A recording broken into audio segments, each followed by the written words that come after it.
Well, Brian Ortega, welcome to Fox Sports. How are you feeling ahead of a massive title fight this weekend? I'm feeling good, man. I'm feeling ready. Camp is over.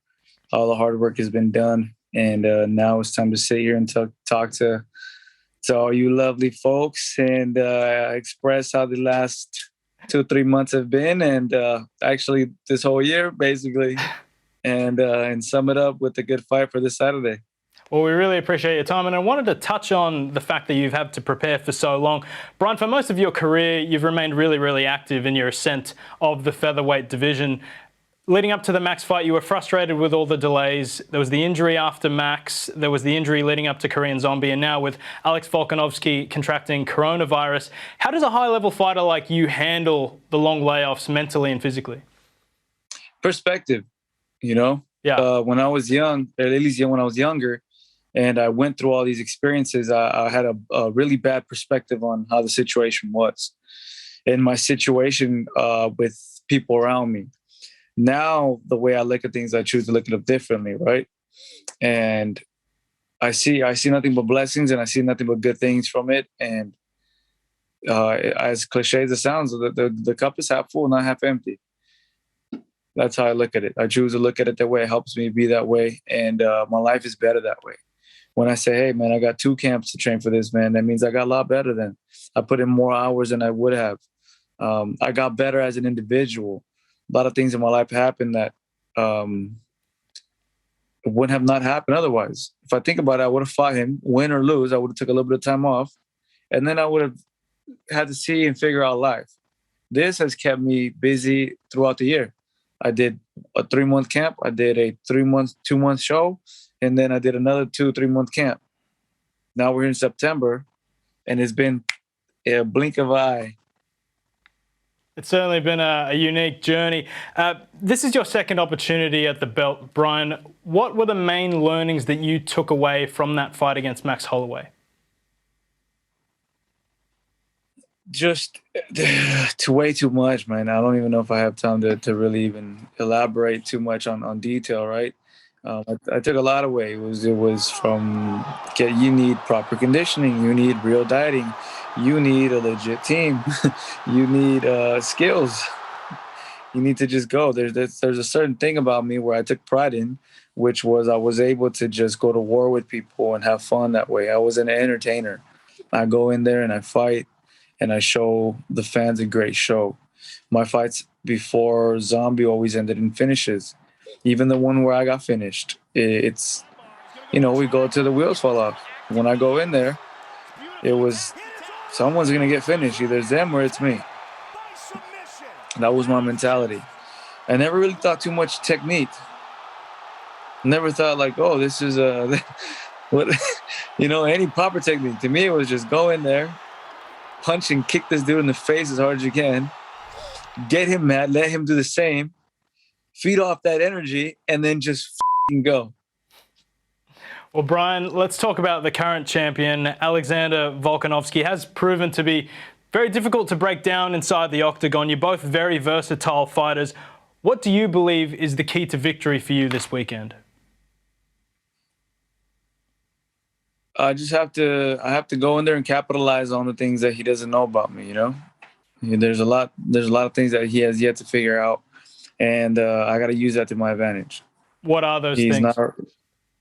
Come on, man. Did you change much in your preparation after coaching against Alex on The Ultimate Fighter? Nothing. Not one thing changed. We went in there and we just redid the same thing all over again and sharpened it up and worked on other skills that I had yet to work on. Did you learn anything about him from your experience on the show together? Not too much. Nothing special. Nothing that had me getting new information about the guy. You mentioned making people mad. Alex has made it clear what he thinks about you. You've got an Australian audience right here. I do want to ask you first, though, what are your thoughts on Alex Volkanovski as a fighter? Very good fighter. Very intellectual, very disciplined. Stays focused, good cardio. He's the champ, man. When you look at it, that man's the champ. and he's there for a reason. He didn't go in there by accident. He didn't accidentally beat Max twice and all these other guys. This is a man who you cannot take not one slightest bit lightly, or he'll end up getting a win over you. Can I ask you now what you think of Alex Volkanovski as a person? I don't know him too much. That's the thing, even on this show, I don't know him too much. I know I got under his skin a little bit. I know he doesn't like me, but he doesn't know me. He doesn't know who I am. I can guarantee you, if he was to sit in a room with me, hang out and party with me, or do something, he would not leave the room being mad at me. I just think the fact that we were stuck in a show together, having people try to poke us and put us to go against each other, he kind of bit into that trap. He bit into the trap. He let the silence of the room and producers, what they did, influence him to start doing things that, have you looked at all his other fights, he had never done before. Like I said, I never threw the first stone, man. Whenever we went somewhere, I never was disrespectful towards the man. I never said nothing. I always followed up after his remarks came first. And typically it was him throwing an insult at me, and I would laugh it off because I saw what he was doing for the show. I saw, you're letting these guys use you as a puppet. And then he would continue, and then it's like, hold up, man. Like, this is being televised. I'm not going to let you just talk shit either, Like, I gotta defend myself too and talk my shit back and let you know, bro, like, I'm not the guy, Like, if you really want to go there, we could have went there, but you decided not to, which means you never really want to go there in the first place. Yeah, it was really weird seeing the conflict happen on the show, because I think of Alex Volkanovski, I think of you, I think of Korean Zombie, three really nice guys, but there seems to be a bit of animosity between the three of you. Does it make you, like, uncomfortable, I guess, having this much antagonism so close to a fight? No. My life, personal life and everything is fucking insane, man. Like, it's crazy. Shit that I'd be able to say and no one, you'd be like, whoa. So this is nothing to me, I have fighters who are upset with their feelings. That's the least of my concerns. Yeah, I did want to touch on that, all that you've been through, Brian. It is quite incredible, like your story. How much would winning this belt mean to you on the weekend, for you and your family and all those close to you? It would mean a lot, man. It's something that from a person from my area, there's not too much hope over here. A lot of kids, a lot of people, they don't have futures here, really. They don't have no one to say, hey, that's our superhero, or hey, that's someone that came from this area that can make it happen. So that would mean a lot to me on the outside to see my city, right? My people thrive. On a personal level, I've sacrificed and I've been through a lot, On that aspect, I know it's not stupid to say, but I feel like I'm already a champ, man. I'm out of the situations that I used to be. I don't get in the same trouble that I used to be. My circle has changed drastically, and I live a good, positive, healthy life. Like I'm doing good for myself, which ultimately was what I wanted. I wanted to get out of my situation. I wanted to be out of the ghetto, right? If people want to say it. I wanted to better my life. I didn't want to be poor. I didn't want to know when my next meal was coming. I didn't want to figure out how to play. How do I get some food in my belly right now with what we have?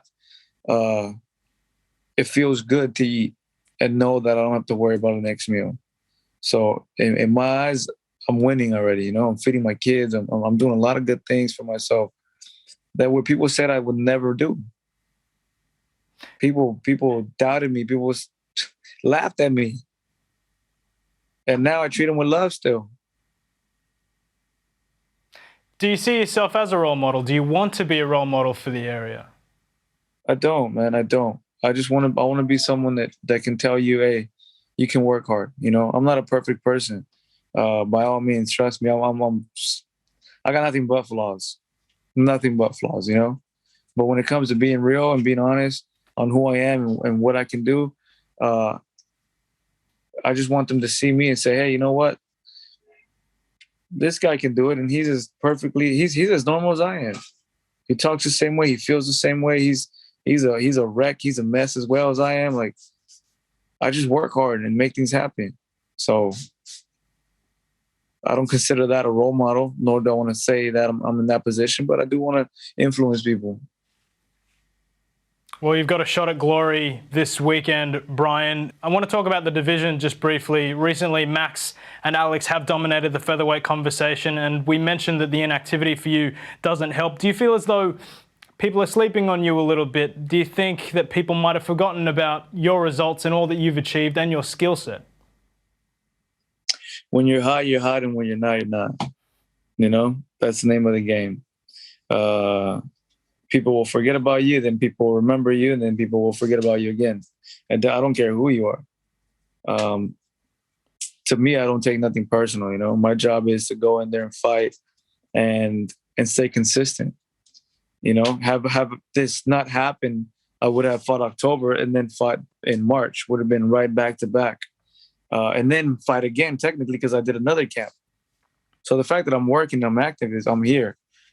Situations are happening now in my career where they put me with an opponent, and that's who it is. Other people, they have the option to pick someone else or to have a fill-in. When they say you're fighting Korean Zombie, they was like, you're fighting him and that's it. Like, you sign a contract, this is the fight, this was a title eliminator. Like, I didn't put those words in my mouth. They did. They said you won't fight till it's him. Like, okay. Same thing now. Hey, you won't fight till it's Max. Till it's Volkanovski. Okay, I had to wait out the COVID. I had to participate in the Ultimate Fighter Show, and I had to go in there and retrain again to get ready to fight this man, because that's the only way for me to stay active. Does Brian Ortega care what people think about him? To a degree, yes. I think we all do, to a certain degree. You know, you're dressed nice for a reason. You know, I got to do what I got to do for a reason. You know, to some degree, I think we all care what people think about us. Otherwise, we'd be different, you know? That's how we survive, based off judgment. Brian, the age-old question. Can we get a prediction for this weekend? I'm going to win. Win by finish. Brian Ortega, we can't wait to see you back in there. Thanks so much for your time here on Fox Sports in Australia. No worry, man. Thank you.